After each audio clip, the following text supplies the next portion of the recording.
Red, ripe, and deliciously sweet, the strawberry is the undisputed king of summer fruits. With almost 10 million tons produced each year by a multi-billion-dollar worldwide industry, the strawberry's popularity continues to grow, making it one of the top favorite flavors of all time. But what would happen if the strawberry suddenly just went extinct? What would we put on our shortcake then? It's not as far-fetched as you might think, and 100 years ago, that's exactly what almost happened, and it could still easily happen again. But to understand that risk today and what we can do about it, we must look back into history.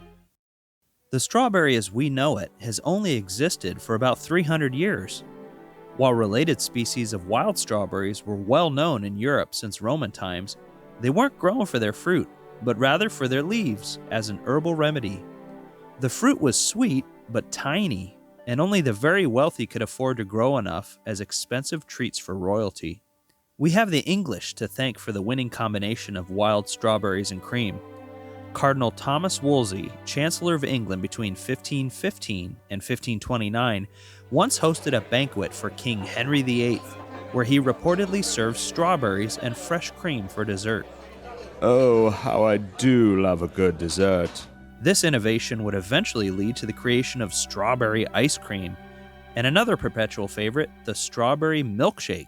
But it wasn't until French explorers to Chile in 1713 discovered the Pacific beach strawberry and brought plants back to Europe that the strawberry finally became accessible to ordinary people.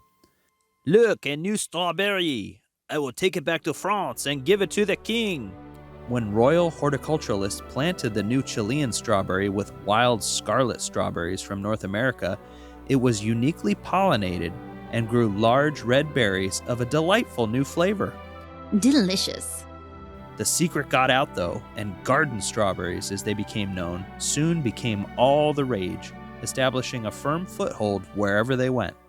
19th century Englishmen Michael Keene and Thomas Knight made their fortunes perfecting dozens of new varieties of strawberries for the home garden. That's right, I got rich breeding strawberries for the global market. By 1905, those fruits had become the bedrock of the market garden industry in southwest England. Unfortunately, the growing practices of the time made the plants vulnerable to red stelly root rot, a persistent fungal disease, and by the late 1920s, it had wiped out most commercial strawberry production in Europe and North America. While surviving plants helped breed disease resistance into newer varieties, by 1945, commercial strawberry growers essentially had to restart from scratch. But even those new strawberries remain susceptible to dozens of other viral and fungal infections, which continually plague the modern strawberry industry. This explains the high cost of organically grown fruit and why strawberries are often one of the most chemically contaminated crops, with ever stronger pesticides and antibiotic sprays being required to raise a large commercial harvest. But before you get too depressed at the thought of losing one of your favorite fruits forever, there's still hope for the beloved strawberry. The real reason that strawberries did so well for over 200 years without any serious problems was that everyone grew them.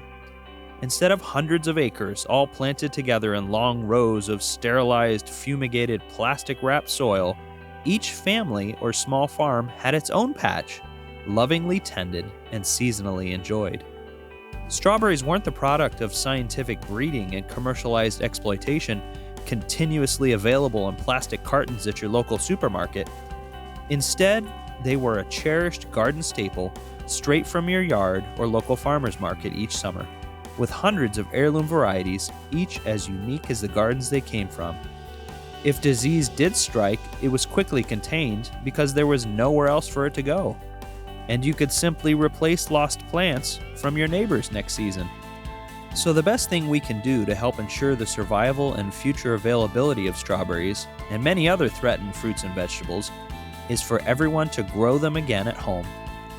Even a modest bed of strawberries in your yard can produce enough fruit for your entire family to enjoy for months to come. That way, you really can help keep strawberries from going extinct.